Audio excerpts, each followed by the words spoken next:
सांस नाक से लेना चाहिए या मुंह से, दोनों से हवा अंदर जाता है। फिर फर्क क्या पड़ता है? फर्क पड़ता है और बहुत बड़ा फर्क पड़ता है। आज के बाद आप सांस लेने का तरीका बदल दोगे। सबसे पहले एक सीधी बात, हमारा शरीर नाक से अंदर लेने के लिए बना है, मुंह से नहीं।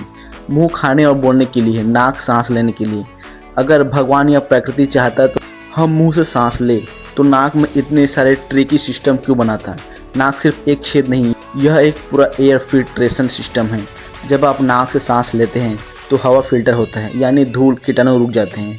हवा गर्म या ठंडी होकर शरीर के अंदर हिसाब से एडजस्ट होता है।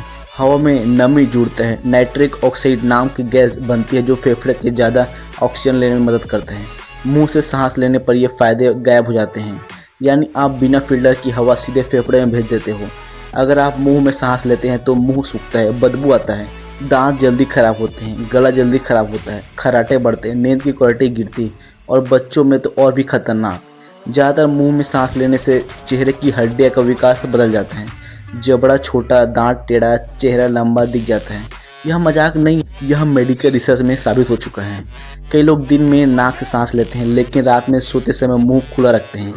यहीं से शुरू होता है समस्या, खर्राटा, बार बार नींद टूटना, सुबह थकान, सिर दर्द। मुंह में सांस लेने पर शरीर को कम क्वालिटी की ऑक्सीजन मिलता है। नाक से सांस लेने पर शरीर ज़्यादा संतुलित और गहरी सांस लेता है।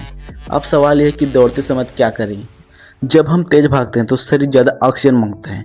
उस स्थिति में नाक से सांस ले और ज़रूरत पड़े तो नाक मुंह दोनों का उपयोग करें। लेकिन अगर आप हेल्दी हैं, एक्सरसाइज में मुंह सांस ले रहे हैं, तो आपकी ब्रीथिंग हैबिट कमज़ोर हो जाता है। अब देखते हैं साइंस इस बारे में क्या कहता है। नाक से सांस लेने पर नाइट्रिक ऑक्साइड बनता है। यह गैस ब्लड फ्लो में बेहतर रहता है, फेफड़ों की क्षमता बढ़ाती है, इम्यूनिटी सिस्टम मजबूत बनाती है। मुंह से सांस लेने पर यह फ़ायदा नहीं मिलता, यानी नाक से सांस लेने पर सिर्फ परंपरा नहीं, साइंस भी यही कहता है। सवाल यह कि कब मुंह से सांस लेना चाहिए। कुछ परिस्थिति में मुंह से सांस लेना बहुत ज़रूरी हो जाता है, जैसे नाक बंद हो, तेज़ दौड़ने पर, अस्थमा अटैक। लेकिन समान स्थिति में हमेशा नाक से सांस लेना बेहतर है। अगर आपको लगता है कि आप मुंह से ज़्यादा सांस लेते हैं तो दिन में ध्यान दें, मुंह बंद रखें, नाक से गहरी और धीमी सांस लें। सोते समय करवट लेकर सोएं। नाक बंद रहता है तो डॉक्टर से ज़रूर सलाह लें, धीरे धीरे आदत बदल सकती है। सांस लेना इतना सामान्य काम है कि हम उस पर ध्यान नहीं देते, लेकिन सही तरीके से सांस लेना आपकी ऊर्जा, नींद, दिमाग और इम्यूनिटी सिस्टम सब कुछ बदल सकता है। मुंह से सांस लेना इमरजेंसी के लिए है, नाक से सांस लेना जीवन के लिए है। आज से फैसला आपका है, आप शरीर के डिज़ाइन के अनुसार सांस लेंगे या आदत के अनुसार।